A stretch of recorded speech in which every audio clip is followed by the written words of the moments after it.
So I suppose the main thing that I'm curious about is what amount of this is autobiographical, or how much of it is, just a pure work of fiction. The story was inspired by a real life tragedy, as I say in the foreword, the Hmm. death of my then wife, my boy's mom, when she was very young. Everything else is fiction and or fictionalized. So it, that event, when your life gets derailed like that, it created a whole sort of what if and if only questions. And um, I thought that a very interesting way to explore all those very, human thoughts and emotions would be this idea of connecting it to the ancestral past, to the historical past, and all these, the questions like if I stepped off the curb and the bus went by and I didn't die, what's the difference between that and stepping off the bus and leaving this planet for good, or stepping off the curb and Hmm. leaving this planet for good? So yeah, that was the inspiration of the story. And you probably saw in the afterword, I did note some of the characters that were sort of connected to um, real life characters in my life, but you know, the story itself is fictionalized and the Hmm. characters are fictionalized. And some of the characters are quite interesting. The one that got me was actually the two one-legged norms, because I thought, well, for sure this is a pure work of fiction, but not quite. There's a little nugget of reality behind that. My wife has a relative. Actually, she has two relatives that are one-legged, and they're both named Norm, but they're not. They one is a long past grandfather, so they weren't contemporaries, and they Mm. weren't sort of related. And I don't think they ever stood side by side. But I thought it would be a kind of fun and interesting thing. And I did, like the little note in the book says, I thought that would be a really cool band name. So if there's any musicians listening out there, like, go right ahead. Have you copyrighted that phrase, or are they allowed to use it? I I have not. It's out there for the world. So it's interesting that you're just touching on music, because throughout the book we do actually get some little snippets of song lyrics and things, and Yes. I believe that you hope to actually have a soundtrack put together. Yes, I do. I have some amazingly talented kids, well, young men, 18, 19, 21, and some very good friends who are musicians, as well as a wickedly talented wife who has been singing all her life. Oh wow. Has a claim to fame of once being on stage at CBGB's in New York. So um, we have this thing in our family that we do. We get together and play a lot of music, and so the poems and the lyrics of the book are from things that I've written in the past. And so what I'm hoping to do is um, draft into service my sons and their young friends, and have all these teenagers and 20 somethings actually record a soundtrack. Mm. We have some very talented sort of recording engineer friends, and we have access to um, studios if we need it. And so it's a bit of a project, and I think it's going to take a while, but I hope that, maybe a year from now, I'll be able to re-release the book with this audio companion. Mm. Like, that would be so awesome. And also give these young people kind of a leg up in their musical careers, like just put some Yeah. stuff out in the world and see what happens. It's I don't think there's going to be much, if any, singing from all us old gray-haired people. So it's going to hopefully, launch some careers. That would be my fondest Yeah. desire. It's a fantastic idea, especially with it being collaborative, with your sons and everything as well. But even just the idea of having the soundtrack for the novel is fantastic. And it's not Thanks. not just music, but you actually close the novel with a series of poems as well. Well, I wanted to, at the end of the book, actually give sort of a complete sort of compendium of all the song lyrics and poems that were Hmm. used either as snippets in the book, or there were a couple of them that were used in their entirety as part of some of Hmm. the dream sequences. So, but I thought it would be interesting for people to sort of, okay, here's all the poems, here's all the lyrics, and like I said, hopefully a year from now, you'll be listening to all the music that goes along with those poems and lyrics. Fantastic. No, I mean, I love the idea. Um, I actually had a similar idea to do that. The only thing that was lacking for me was being able to write a novel. But I always thought it would be a good idea to have a novel with a soundtrack. You know, I made some music and I did some paintings, and I thought, wouldn't it be good to do a novel that encompasses all of this? And you kind of have the paintings as illustrations for each chapter, and then a song to go with it. And I thought, brilliant. Well, I've got the paintings and I've got the songs. Now, if only I knew how to write a book. Well, Dean, if you don't, then go find a friend who can write a book, do your own collaboration. Like, it's a great idea. And obviously, it's not necessarily new. It's stolen from movies and Mm, television. And, you know, there's all kinds of examples of people having done this. So, you know, our, uh, what we call, you know, the Wove the Poet Collaborative, which I think is a kind of a cool name. Uh, yeah, we're all pretty stoked at being able to give this a try, and oh. you know, if it falls on its face, well, we're okay with that. At least we tried, and if it turns into something, so much the better. There's no harm done. The only No, thing I would ask is if you're going to be working on that for the next year, I suppose we're not expecting your second book anytime soon. well, I'm working on it. I Oh, do you are. have.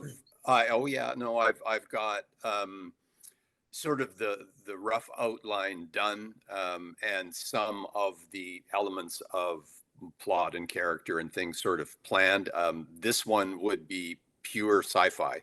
Okay. So I'm gonna go, you know, into that realm. My like background, you all the stuff that I read since I was a kid, everything from you know, Ray Bradbury and Robert Heinlein Mm, to Stephen King, and then on through people like Salman Rushdie and Margaret Atwood and John Irving. So I really love this sort of, and especially people like Gabriel Garcia Marquez or Murakami. So sure. that sort of interface between sci-fi and speculative and literary fiction, and so those are the elements that inspire me and kind of, you know, make me ponder stuff on a starry night kind of thing. So that's what I'm hoping to write. So the second one, I'm gonna make an attempt at that and hope for the best. But yes, it will be a little bit harder to do while we're, you know, working Mm. on this music. But as I said, most of it's going to fall on these very talented young people. So I'm hoping to sit back and be more like the conductor. Supervise, yeah. Yeah. That's the way to do it. No, I mean, fantastic. So this book obviously bases some stuff on your real life, and as we said, then obviously fictionalizing the story. Is that your I have this that I need to say book done, and the next book's going to be just purely fictional, or will you bring in some real elements as well? I think any real elements that come into any subsequent books will be less so. This Mm, was my, you know, sort of catharsis and purge to write this story. One of the things that happens when you go through something like that is you meet a lot of other people who are living personal tragedies or who are having, you know, medical issues and or dealing with death or loss, and so um, the thing that actually finally prompted me to get off my ass and actually write the thing was 2 years later, my lifelong best friend died of lung cancer, no. and he had always said to me, like, just write, just shut up and write, just write. If you think you can do it, write. And that was 2019. So COVID hit, and it's like, oh, I got nothing better to do, so let's take a poke at this. Um, but having said that, yeah, this is kind of it for this particular story and these particular Mm. characters. I won't continue on with any of them.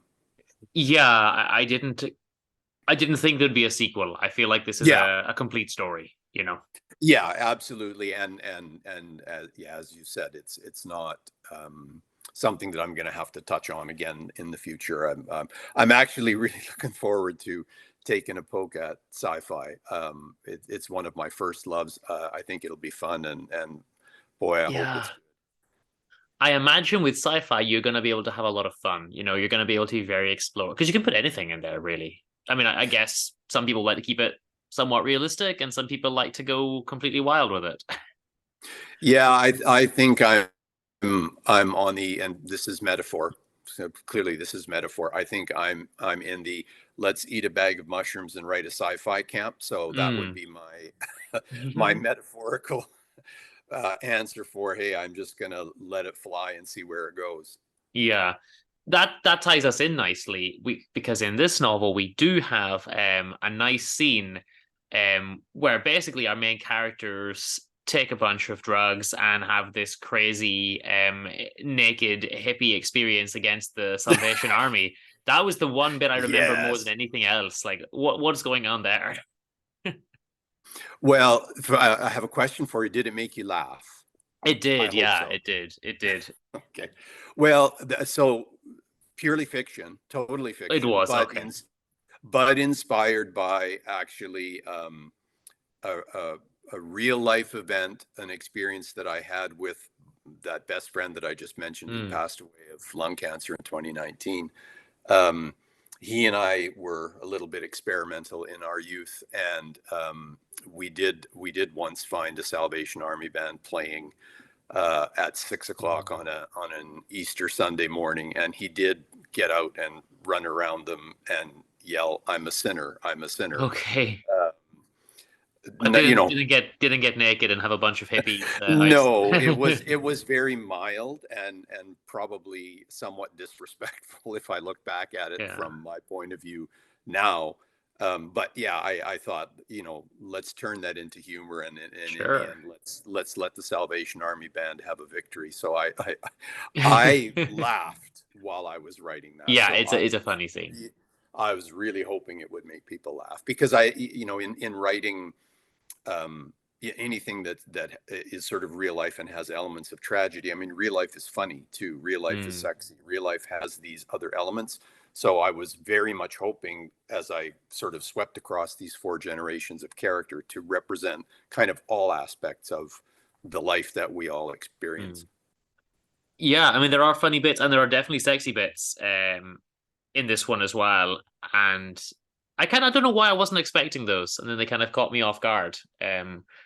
Because you're expecting that kind of serious story, I suppose, based on the subject matter, based on what's happening, and then all of a sudden it's like, oh no, there's some funny bits and there's some sexy bits, and yeah, you're right. It actually brings real life into it, and it makes it more believable, and it makes it more real to real life. Well, thank you for that. 'Cause that was the intention. Mm. It must have been a tough one to write about, but basically, let's kind of reset a little bit. So the story we have is that we've got a couple, the wife, Deb, she has MS, and we get diary extracts at one point as well, but we just get to see how they get together. It's a lovely, story, the way they meet and everything. They seem to be a fantastic match. And then of course they have kids, and then they encounter this medical difficulty. And it does get sad as you read it and you see the problems for the relationship that stem from that. I imagine that it's equally, maybe not equally, but it's difficult for both members of the relationship, even though only one of them has physically got the health problem. And I think that you put that across very well, and we see the struggles of both people. That again was the attempt. It's to Mm. show how, when a relationship breaks, it's usually both people that get broken. Yeah. And it is very sad because of course one person's going through a lot, and it's almost like she doesn't know how to cope with it, and one of her things seems to be taking it out on the people she loves, which then makes it hard for them as well. And she's kind of saying, well, I have to put up with this, so I'm going to make your life difficult, because that's all she could kind of think to do, and it's a shame. But Interesting, and this is some facts out of medical science that sadly I had to learn about. mm, Neurological disorders like MS and Parkinson's and Lou Gehrig's and some of these are often lumped in a group by doctors under a term they call the mean diseases. right. Um, and what happens is, all of our humanity actually is in this very thin layer of our prefrontal cortex in the Mm, brain, and often that's the stuff that gets attacked first. So very, very understandably, people that are going through that they just get pissed off. They're just so angry, and a lot of times they either don't know why they're feeling that way constantly, or it's just a very natural human response that eventually they just sort of lose control of. Yeah. Um, Something I did not know or did not understand until we went through this, and then began to understand it. So I thought, that sort of loss of humanity is often not something that people really understand. Um, and again, to write a good tragedy, like, in that sense, the harsh truth is actually part of what makes it, I think, a really good story, which again goes back to, like, let's have some humor, let's have some sexy bits, let's have some, Hmm. because I think if it was all just dark and tragic, yeah, I wouldn't want to read a book that's just dark and tragic from the very beginning to the very end. Yeah. I mean, the characters, I mean, especially David and everything with the alcoholism running in the family and everything, they do have dark, tragic pasts. Yes. And it kind of sets it up with, oh, well, now they've got together, everything's happy. But then, of course, no, a Yes. new darkness and tragedy enters. Yes. And, you know, predictably or not predictably, I don't know, but eventually Dave then has an affair. Without going into any more detail, I don't want to really spoil too much, but that's kind of where he turns to, and that's a typical male response to some extent, which is a shame as well, But Yes. We're sad creatures at times, aren't we? yeah, I know, and that's where he goes, and which is it's very very sad. His wife is very very sick, and that's what he's doing, but it's written in such a way that you also empathize with both of them, and I think that helps to humanize them both. And I didn't necessarily judge him too harshly, but Well, yeah. thank you. Yeah, that was the intent. That while Deb was being lost and broken, you know, Dave is being lost and broken, but in his own way, because he's physically fine, but he's, mentally and emotionally just destroyed. So of course Mm, he makes some bad decisions. And then there's some really delicious sort of regret and redemption, and we won't spoil it, but mm.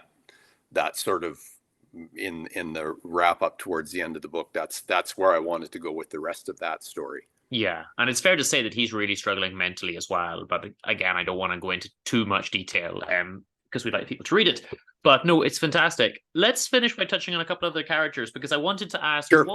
what caused you to use the nicknames for Deb's family, for the women, the strong kind of female characters, Catherine the Great, and so on. There are friends and people in my life in previous generations who just seem to be nothing but nicknames. Right. And I don't know whether that's a generational thing or maybe it's a sports thing, but in my parents' generation and then the ones before that and the ones before that, I don't know. Everybody seemed to have a nickname. Okay. And that could be just familial idiosyncrasy, who knows? But I thought that would be an interesting way of, again, sort of humanizing these people. Like, Mm, you know if somebody gives you a nickname, usually you're loved and you're surrounded by people who love you and you have a family. Or maybe it's the opposite, maybe you're just a total asshole and you got a nickname because of that. But it again is one of those things, I think, that humanizes the characters. yeah, I think I would agree. So before I ask our final question, I'm going to first of all say, would you like to tell people where they can go to buy the book or plug your website, something like that? Thank you very much. Yeah. On my website, there's a book linker to Amazon, to Barnes and Noble, to Kobo, Apple Books, and it's available in all three formats: so hardback, softback, and ebook. And there will be an audiobook that I'm going to do, Mhm. probably simultaneously with the soundtrack at some Mm-hmm. point in time in the future. So that's coming as well. Fantastic. And what is your website? Sorry. It is kenevren.com. Cool. There we go. And I'll put that in the show notes as well. Thank you. Fantastic. So thank you so much for your time and for calling in. And I'll leave you with our last question that we ask all of our authors. If Yeah. there's any existing book that you wish you had been the person to write, what would it be? Oh, that's a good one. Um, I think probably it would be The Moor's Last Sigh. by Salman Rushdie. It's not one of his most popular books. Um, and I don't know, maybe competing with that would be The Blind Assassin by Margaret Atwood, also Ooh. not one of her most popular books, but both of them are just, they're the kind of books that when I started, I sort of dropped into them like an alternate universe and didn't come back until I finished. It Hmm. was, you know, and I every little moment of reading, I was looking forward to. So probably a double-barreled answer. It would be one of those two. And man, Fair. I would crow about it from the rooftops because those books are so good. I have read both authors, but I haven't read either of those books. So those will be added to my long list of books to get through.